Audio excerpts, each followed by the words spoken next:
Of all the tables I've ever sat at, I never expected to wake up and realize I had no place at one. Until this holiday. My name is Jordan Reeves, and I used to believe my family meant everything.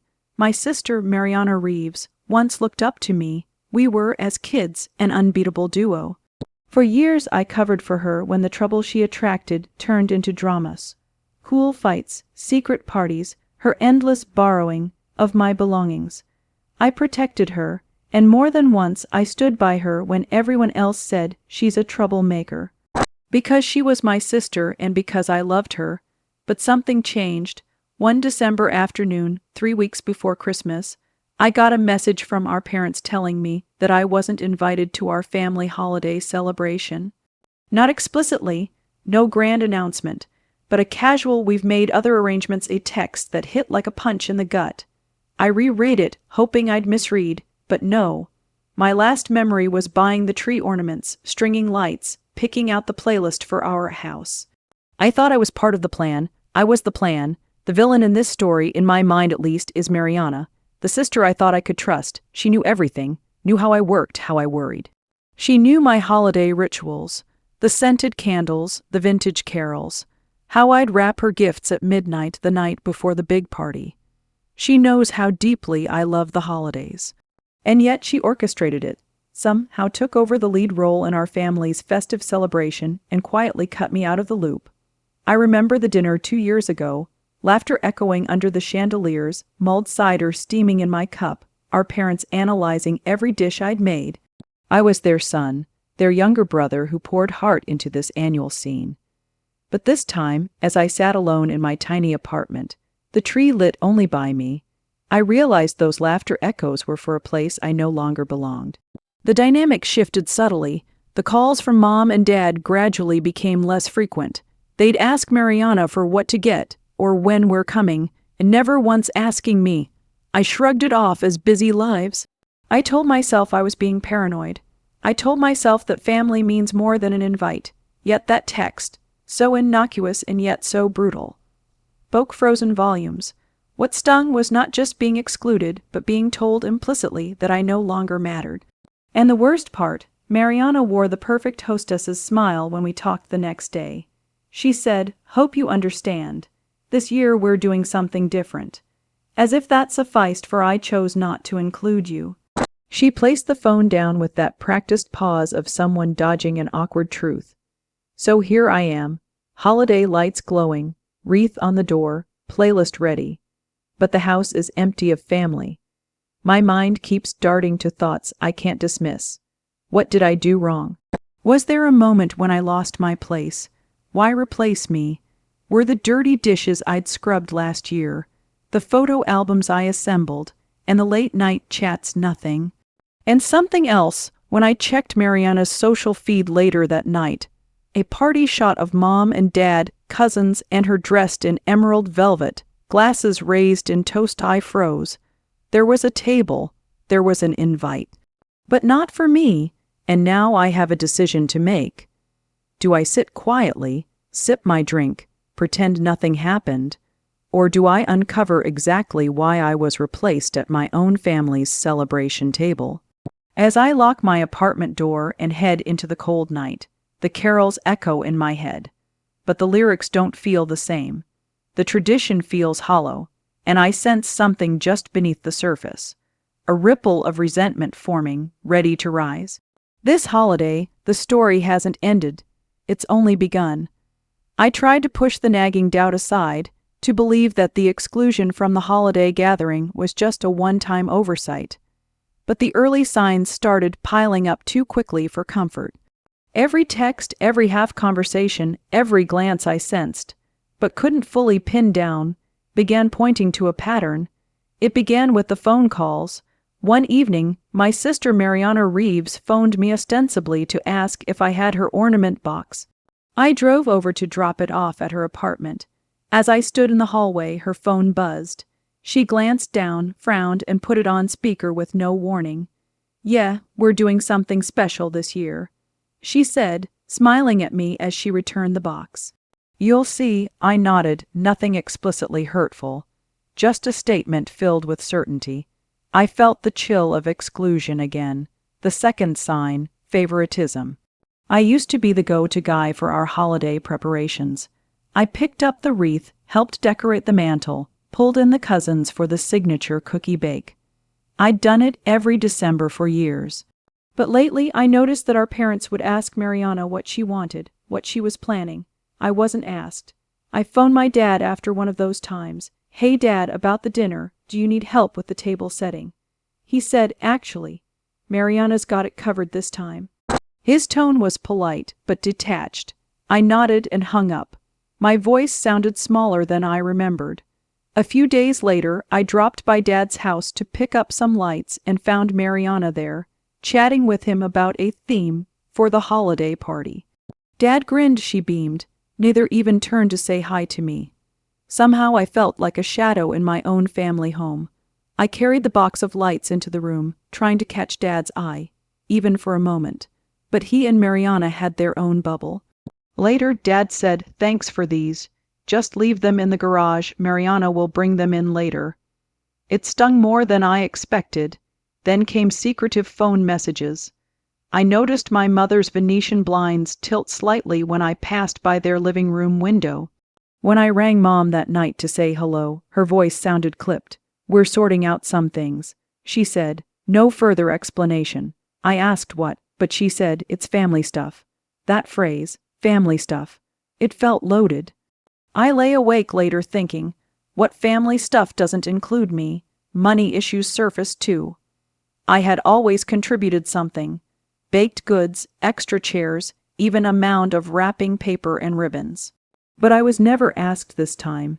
Instead, I heard that Mariana had been allotted a budget for decorations and entertainment, something I was not aware of. When I asked her, she dismissed the question with a laugh. "Oh, it's just a little something I'm planning with Mum and Dad." Her tone was breezy, but I heard the underlying tone. "You're not part of this planning." I also caught a stray remark. Mariana complaining to Dad about how Jordan never puts his money where his mouth is anymore. When I walked past the kitchen, I froze just at the doorway, the mug in my hand trembling. She didn't notice me. Dad changed the subject quickly, but the damage was done. My cheeks burned. I wondered, what have I done that qualifies as never putting my money where my mouth is? And why would Mariana say it so loudly, with so little care whether I overheard it? Each of these moments felt like water dripping on stones. Small, harmless individually, but put together, they carved a groove of unease. I began to feel unfamily-ish. I kept asking myself, did I lose my place because I failed to keep up? Did the years of effort somehow not count? Or worse, was my sister actively pushing me out?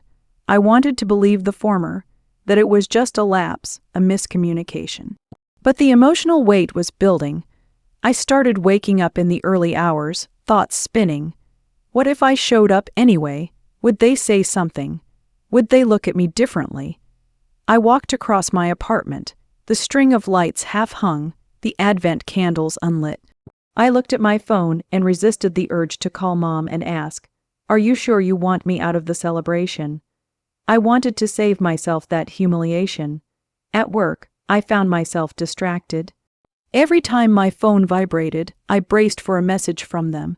But the messages were less about me and more about them. Mariana invited our cousins to a surprise movie night. Dad shared photos of a new table layout. Mom sent a text, finalizing guest list with Mariana tonight. The phrase "with Mariana" sent a jolt through me. The guest list with Mariana, not with me. I looked away from the screen and exhaled sharply. One afternoon, I stopped by the cafe we used to go to as siblings. I ordered my mocha and sat in our corner booth, absorbed in the memory of us laughing there, mapping out holiday routes, notebooks open, humming carols. I realized I couldn't bear to go back to that booth. The memories were too sharp. My phone buzzed with a message from Mariana. "Are you sure you're okay? We miss you around here." It seemed kind, but in the context of everything else, I read suspicion behind the kindness. "We miss you around here." Around where? Around their world, which I was no longer wholly part of. As the days ticked closer to the date of the celebration I'd been excluded from, the strain grew. I started preparing things for myself: the tree, the candles, the playlist. But now they felt like a defense mechanism. I was building my own holiday scene, half anticipating that I'd crash theirs, half preparing for being alone.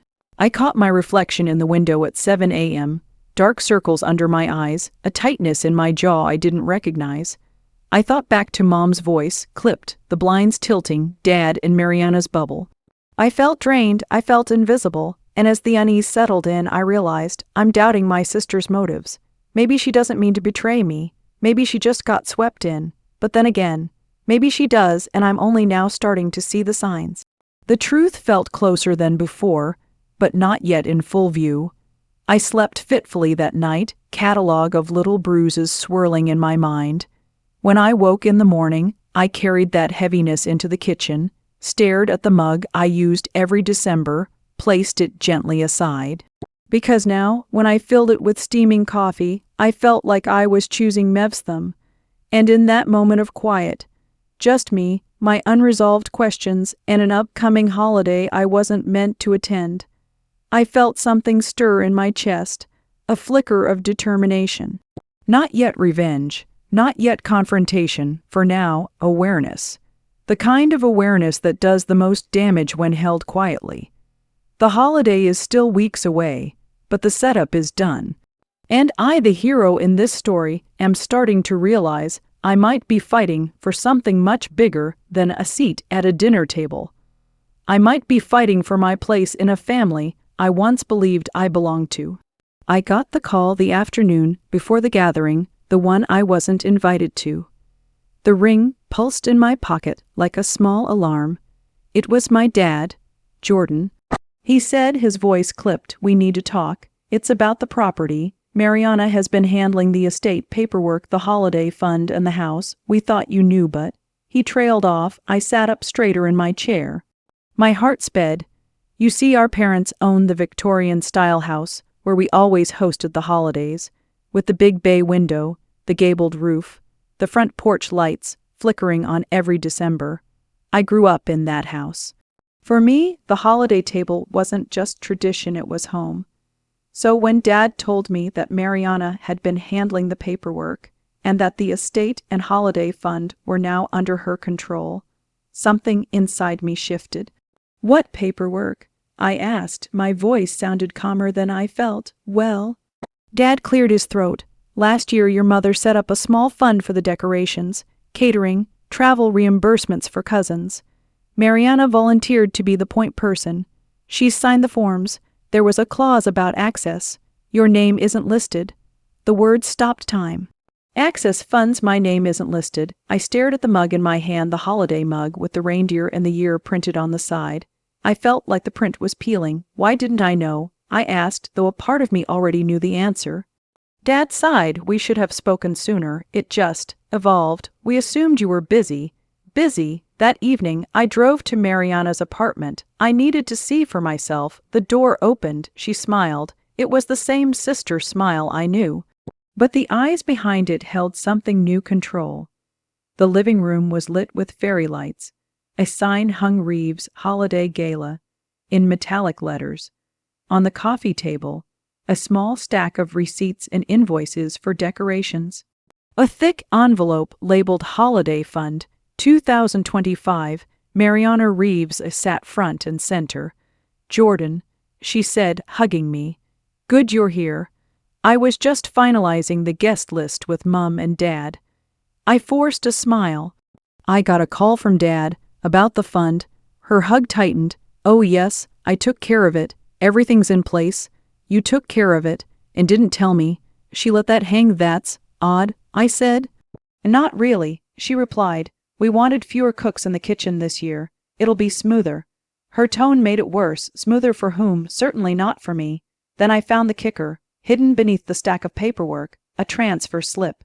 The house's holiday budget account showed a withdrawal to Mariana Reeves' advance holiday host fee, dated 2 weeks ago. A host fee, a check. My chest clenched. I remembered every year I'd set the table, bought the pots, stirred the cocoa, wrapped the ornaments. And now she was being paid by our family fund to host the party that I'd always hosted. I asked, "Since when are you paid to handle this?" She laughed light, dismissive. "It's just formalizing what I've been doing for years. You haven't been around much, and Mum and Dad want someone they can rely on." Her wording was poison. "You haven't been around much." True, yes, but what about the years I was around? What about the dinners I'd planned, the laughs I'd pulled together? It wasn't just that they moved on without me, they closed the door and locked it. Anger flamed up, burning a hole in my throat, but I swallowed. I forced myself to ask, what happens to me? My name's still not on the list. Mariana shifted in the couch. "Look, Jordan, we'll always be family, but this year the vibe is different. I'm handling things. You're welcome to join, of course, but you'll have a different role." A different role. Translation: my role is less. My disbelief roared in my mind. My own sister, my parents, they used our shared tradition and our shared house to exclude me. Maybe they didn't think I'd notice. Maybe I was too nice to care. But I did notice and I did care. I left her apartment with the envelope in my hand, the slip crumpled. Traffic lights glared red at me. I looked in the rearview mirror. My face looked pale, hollowed. I wanted to crash the party right then, walk in with the slip and say, "Which role did you assign me? Do you think I don't deserve to be at the table I helped set?" But I didn't. I drove home. I parked. I sat there for a long time. My mind raced. Is the betrayal just this financial diversion? Or is it something deeper? Because it's not merely about money. It's about belonging. It's about being replaced. It's about someone you trusted stepping into your shoes and shutting the door behind her. Later that night, I found my parents' text conversation accidentally left open on the kitchen tablet. "Budget approved for host fee Mariana. Jordan. We'll give him a note in the dinner program." I froze. A note in the dinner program. They'd written my name into a script. Something small, symbolic. Something that said, "You're there, but you're not there." My body trembled. Loneliness, rage, disbelief all rolled into one. I felt like I was watching a film of myself, from the outside. Jordan Reeves, the once proud holiday architect, now sidelined and silent. But something else stirred, a subtle, fierce thought. If they were doing this behind my back, they were vulnerable. Because I knew the house's wiring, I knew the traditions, I knew where the heirloom ornaments were kept, I knew the keys, and I knew the crowd. People who still believed I was part of us. So I didn't respond immediately. I didn't burst in with anger. I sat with the betrayal. I let the cold drip of it settle. I watched the calendar. I watched the guest list my parents had sent to Mariana. I made mental notes, not revenge yet. But the groundwork, as I rose from my car in the driveway that night, I took a deep breath. The air was icy. I could hear distant carols, houses ornamented for the season. My own window glowed faintly behind me. And in that moment, I realized they think this is the end of the story, that I've been cut off. But this is actually when the story starts to shift, because I don't belong just to the table. This house isn't just theirs. This holiday isn't just tradition. It was us, and that us isn't dead. Not yet. I closed the door, turned off the lights, and sat alone with the slip in my hand. And a question burned louder than any twinkling tree light. When they finally look around the table and I'm not there, will they notice? Will they care? And then I resolved, yes, they will. I woke up that morning to the faint clink of sunlight on the ornaments I had still managed to hang in my apartment. The same tree I always put up, the same lights I strung around the windows. But this year, the glow felt different. It felt lonely. My phone screen lit up for a moment. Final guest list sent. The message read from Mom. I didn't respond. I didn't want to. I sat there in the half-light, my coffee steaming on the table, and I recognized something. I wasn't just hurt anymore. I was done being hurt. The moment came halfway through the day. I drove past our old family home. One I helped decorate, one I believed belonged to us. The curtains were up. The lights in the bay window reminded me of every December past. And I felt a trigger. The house looked the same, but I knew I was no longer part of the scene inside. I realized how much I had given over the years, planning menus, buying lights, arranging seating, and how all that groundwork had been handed off quietly. I'd assumed loyalty, I'd assumed love, I'd assumed I was indispensable. That assumption broke in a second. The coffee I held suddenly felt too hot. I set it down and leaned on the car roof, watching headlights pass by on the street. I thought of the fund, how the host fee slipped into Mariana's account, how the guest list was prepared with her and without me. I thought of that phrase from the tablet I glimpsed, a note in the dinner program. I wasn't just sidelined, I was tokenized. And the anger swelled. It wasn't the betrayal itself that ignited me. I've been lying awake at night, chest pounding, wondering if I did something wrong, if I missed the moment when I became the one outside. That doubt has been sinking me, but now, watching the house we built memories in, I realized the thing that hurts isn't just being excluded. It's believing you belong, and then discovering you never really did. That realization was the spark, and once the spark caught, the path ahead changed. I drove home more aware than I had been in weeks. I walked into my apartment and looked at the tree's soft glow. I touched the ornaments we had collected as a family. Past Christmases, old photographs, inside jokes engraved on tins. And something inside me shifted. This wasn't about joining their party anymore. This was about owning my story, claiming my place, because they might have taken the formal role of host away from me, but they couldn't erase what I had built. They couldn't erase the years I held open the door. In the evening, I pulled out the stack of receipts and transfer slips I'd copied from Mariana's apartment, host fee, holiday fund, budget allocation, and laid them out on the coffee table. I scribed notes in my mind. When did this transfer happen? How far back did this go? Who else signed off? I opened my laptop, created a spreadsheet. I had the dates, I had the copies, I had the intuition. I didn't yet have the confrontation. I had the plan, but that was enough for now. I called Mom. My voice cracked briefly. Hey, just wanted to say hello. She responded warmly, unaware of the battleground beneath the pleasantries. I asked how the plans were going. She laughed softly. Smooth this year, she said. I smiled. But inside, I didn't feel warmth. I felt resolve. That's wonderful, I said, and ended the call. Later, I rummaged through old photos. The ones from holidays past. The ones where I stood in the center of the table, placing the roast in the oven, hawking over the sweater and tie cousins, pulling the chairs around. I realized something. Those moments belonged to me just as much as to them. And so the story I tell myself from here on matters. If I waited for their invitation, I'd be waiting forever. If I waited for their validation, I'd be signaled a guest in my own house. No. This year I would redefine the narrative. I dressed for the evening smart casual, not festive overboard. I placed a holiday greeting card in the mailbox of my parents' house with these words. Thank you for the years. I'll be celebrating this season in a new way. No accusation. No tear-soaked plea, just clarity, because I realized clarity was the weapon I'd been looking for.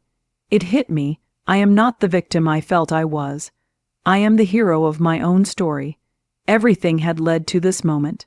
The exclusion, the invisible host, the manipulation of tradition, the slipping away of my place at the table. They thought they were slamming the door. But what they didn't know was that by telling me I didn't belong, they gave me the freedom to rebuild, on my terms. I resolved I will host my own gathering. I'll invite those who appreciate what I brought. I'll set a table I'm proud of, and one day I'll walk into their door and say, thanks, but we celebrated already. Or perhaps they'll come knocking. Either way, this is no longer about being let in. It's about reopening the door on my terms. The night deepened, the tree lights glowed, the playlist I had created, classic carols, old favorites, was running softly. I poured a glass of wine and sat back. I let the hurt rise and fall like tide. Then I steadied myself. The strain I felt for so long, the heaviness in my chest, the repeated doubt. It was still there, but now also something else, a quiet fire. I felt it lean in. I felt it stretch its wings inside me. The turning point wasn't loud. It wasn't cinematic, it was quiet, a click of the lock on my apartment door, a decision made, a past acknowledged but no longer allowed to define my future. When I went to bed that night, I didn't dream of that family table and the empty chair where I should have sat. I dreamt of a long table, candles flickering, my candles, and a chorus singing to the place I choose. And I woke up thinking, tomorrow I act, because now the story isn't about their betrayal. It's about how I respond, and that response will be mine. The morning light spilled across my living room floor, illuminating the stack of documents I had gathered. I sat at my coffee table, laptop open, receipts, transfer slips, guest lists, everything layered like puzzle pieces. I realized I had moved beyond hurt. I was now calculating. And revenge, in this case, was not about grand gestures. It was about evidence, timing, and letting the other person still feel safe until the reveal. First, I needed to strengthen what I already had. I opened the folder labeled Holiday Fund 2025. Inside were the transfer slip to Mariana Reeves, my sister, labeled Advance Host Fee. The budget approval email from Mom and Dad, where I was reduced to note in the dinner program. And guest list communications that explicitly omitted my name from any key role. I also retrieved the copies of earlier years' spreadsheets I had saved, when I had been asked, invited, and counted on. I compared them side by side, 2022, 2023, all with me central, 2024, the first shift, 2025, the full relegation. I printed out the key pages in color, highlighted the host fee line. I created a folder titled Ownership and Legacy, December 2025. I also made a hidden digital backup on a cloud account under an alias, because if I messed with these materials in plain sight, I risked losing control of them. I remembered what I'd read about documentation and asset recovery. Every suspicious transaction must be documented with one piece of proof. I reconstructed the timeline. Late September, Mom and Dad asked Mariana to take over decorations. 3 October, email from Dad, budget approved host fee, Mariana Reeves. 12 October, transfer slip $50, €0 family fund to Mariana. 1 November, guest list draft circulated Jordan, you're welcome as guest. 7 November, final guest list sent Jordan's name moved to helper. Roll 20 November, receipts show event planning, costs paid out of fund to external vendor, signed by Mariana. Each line reinforced the betrayal. Not only was I excluded, but the finances were now formally hers. I laid the printed timeline across the table and leaned over it, my eyes sharpened. The air in the apartment tasted electric. I needed Mariana to feel safe and in control. Only then would the reveal have maximum impact. So I stopped pushing. I attended a holiday catch-up with Mom and Dad as though I was just making friendly overtures. I complimented Mariana on her system and told her nice job for taking charge. I even asked how the budget was going, knowing deep down I already had access to it. Her guard dropped. Meanwhile, I created a private folder with emails I sent to Dad and Mom offering help, and answered. I numbered each draft email, each let me know what you need message. These would surface later as evidence of my long-term involvement and willingness. I subtly asked friends in the family who'd been invited about what exactly the guest role for me was. I gleaned that I was to bring dessert contributions only. I made notes. I also pulled up old home videos. In one, I'm placing the wreath over our old front door. In another, I'm gathering cousins in the living room. I captured screenshots, me with the host sweater, me laughing alongside, me orchestrating. I printed one image and placed it in the folder. Caption Jordan Reeves Holiday Host 2018. Now I drafted an anonymous-looking but polite email to myself via my backup account. Subject line, Holiday Fund Lead Roles and Responsibilities. I dropped in the timeline PDF as an attachment. Then I scheduled, but didn't send a copy of the evidence to a trusted friend and legal advisor, with instructions. Hold until Dec 24, unless Jordan gives consent earlier. This way, I had a safety net. If things escalated unexpectedly, the story would go public on my terms. I also worked on my dialogue. If conversation turned Bernie, I would casually ask, "So what exactly does host fee cover this year?" and watch their reaction. I practiced the tone in a mirror, calm, controlled. I had transformed from the hurt brother to the investigator, the person in control. With less than 2 weeks to the holiday gathering, I mapped out the moment of reveal. I visualized walking into the house, carrying my folder, placing it on the coffee table, clearing my throat. I found this. I found us. I would give Mariana the first look at the host fee line. Then I would say, "So you're the host now. Fair, but this was our house, our table, and I never gave up my seat." I didn't yet know how they'd react, but I knew I would be steady, but of course, I didn't walk in yet. Meanwhile, Mariana seemed unaffected. Her Instagram posts showed her hosting Reeves' holiday gala level up, with smiling parents. She joked in a family photo, "Jordan's off doing his own thing, but we saved him a seat." I watched the caption and felt the empty chair. She believed she had taken over.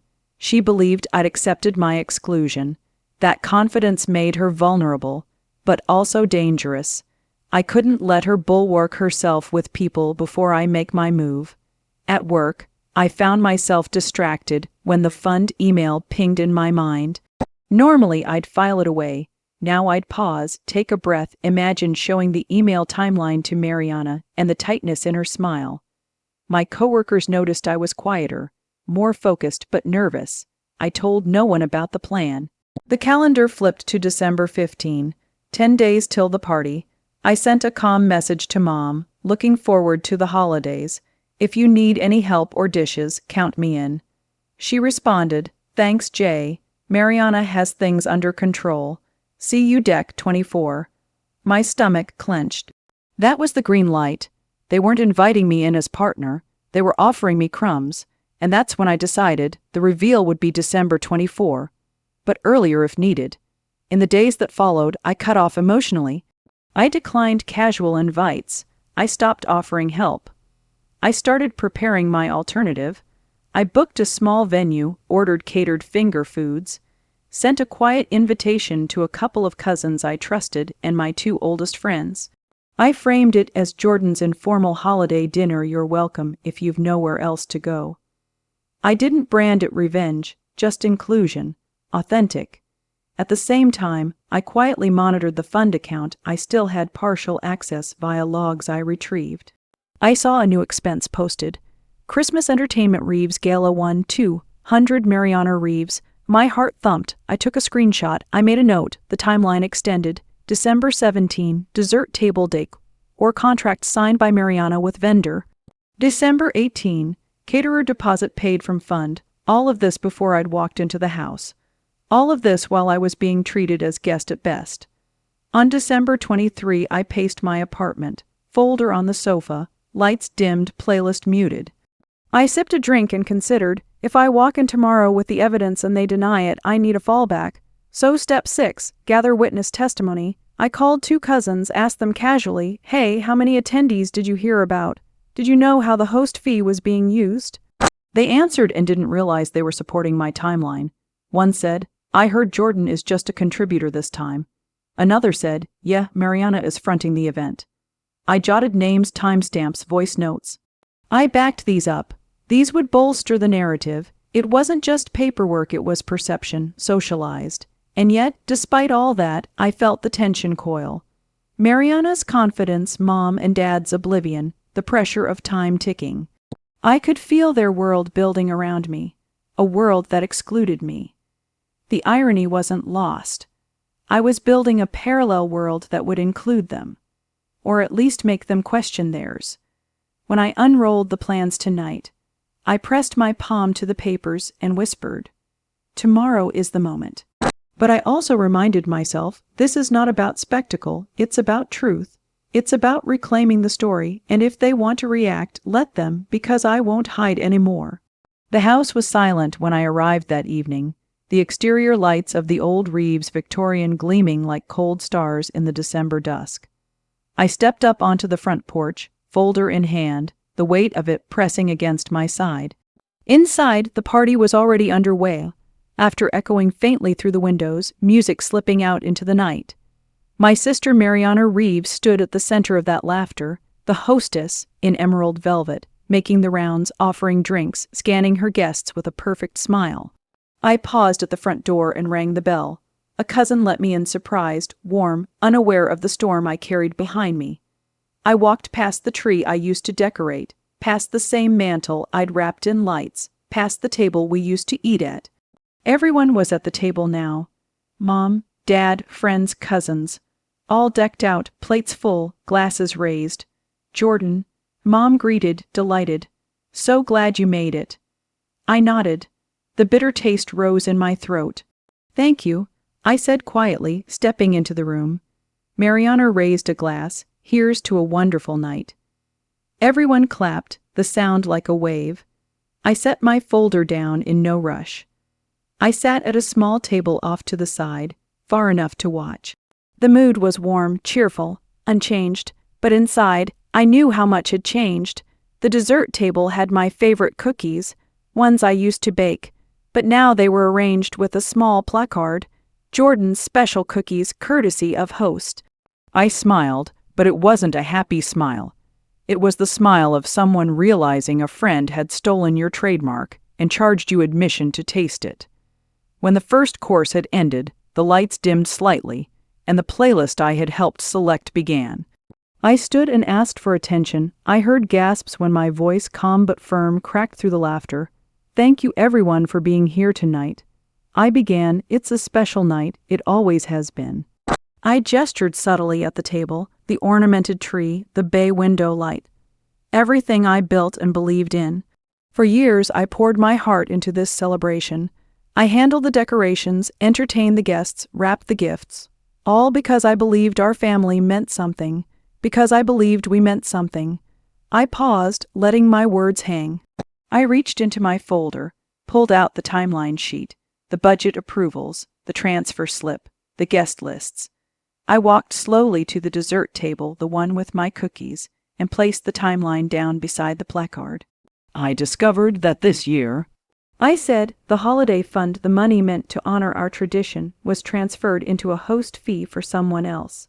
Someone by name, Mariana Reeves, and that my role was reduced to guest or contributor, while the seat I once held was assigned to someone else for payment. I looked at my sister, her smile flickered. Mariana cleared her throat. Jordan, I'm sorry you feel that way, we thought. When did you think I didn't belong? I cut in. When did you decide the house, the tree, the carols, the tradition were disposable? When you appointed yourself host, hired vendors with our fund, and put my name on a placard to your menu. I looked around at the faces, my parents, cousins, the guests, all shifting uncomfortably.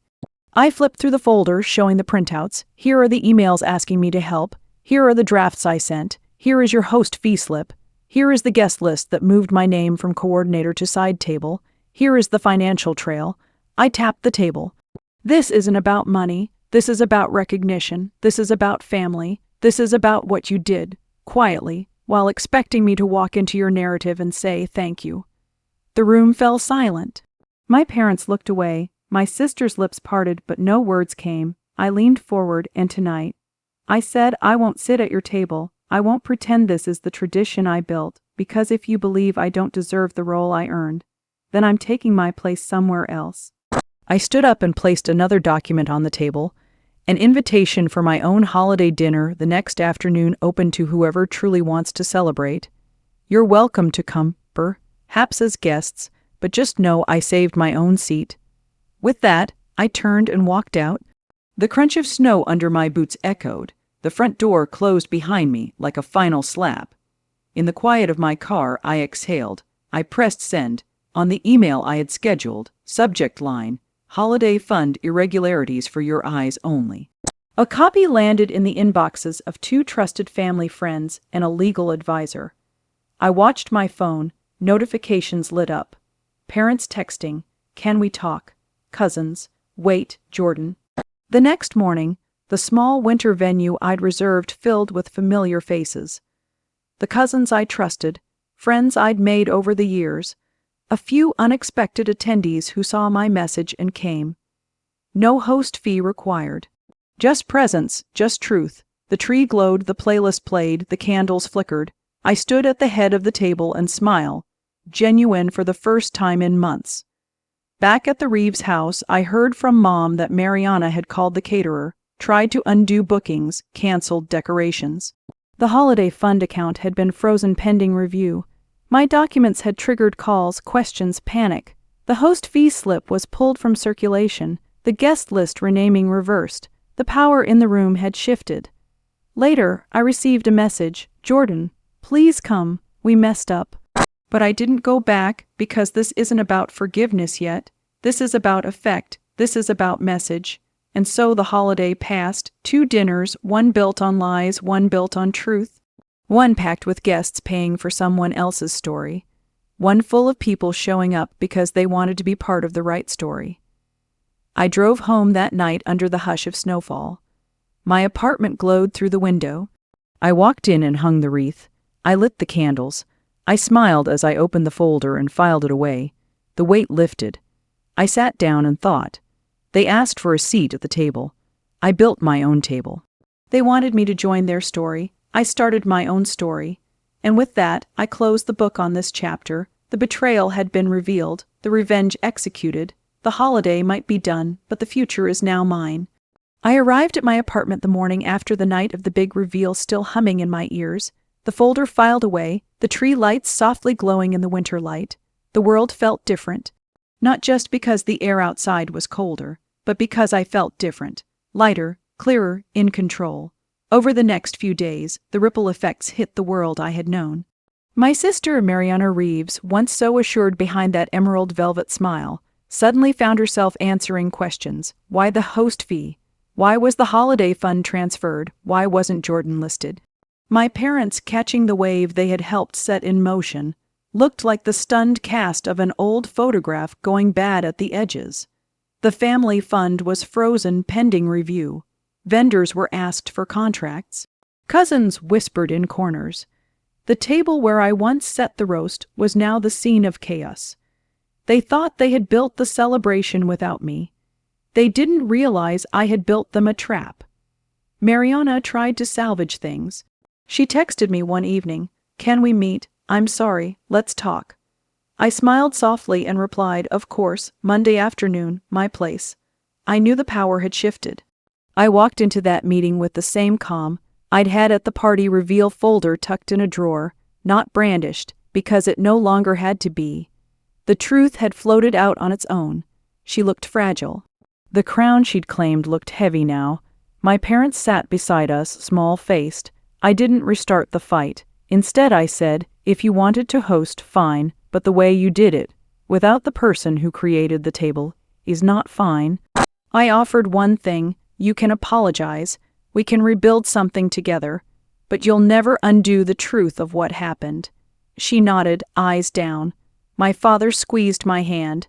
My mother's lips quivered. And then I turned away because I realized this wasn't about my forgiveness. This was about their recognition.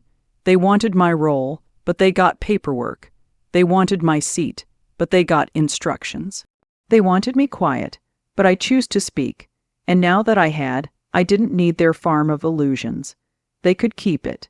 In the weeks that followed, I found myself not invited to the next crescendo of their holiday emphasis. And you know what? I didn't care. I built my own new tradition. I invited cousins who shook their heads in confusion. I invited friends who said we didn't even know you had one. The venue was humble. The food easy, the lights warm, and the laughter entirely mine. Not forced, not prescripted, not built on someone's secret ledger. It was free. My sister posted photos. The big tree, the big hall, the big team. But I posted too. A simple selfie, candle glow, friends around the table, eyes real. And beneath the photo I wrote, "The table you set without me. I built a new one. The seat you denied me. I made one for me and mine." There were messages. Some angry, some regretful, a few hopeful. My parents asked if I'd come back next year. I texted back, "We'll see." I wasn't closing the door, I was just holding the key, and inside me something unexpected grew: respect. For myself, for the idea that traditions are not owned by people who hold papers. They are owned by people who live them. I used to think the holidays meant one house, one seat, one role. I discovered the holidays meant who you are when others try to rewrite your story. I discovered being invited is nice, but being acknowledged is everything. To you watching this, if you've ever felt cut off, invisible, replaced, betrayed, remember, the table may change, the lights may go dim.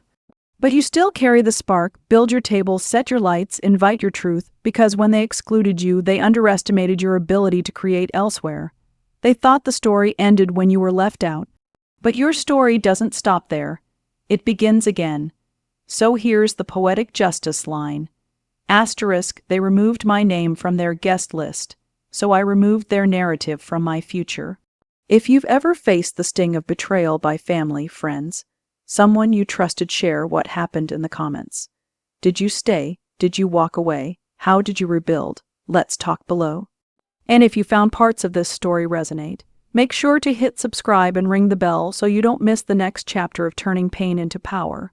Because this season was theirs, but the next season will be ours.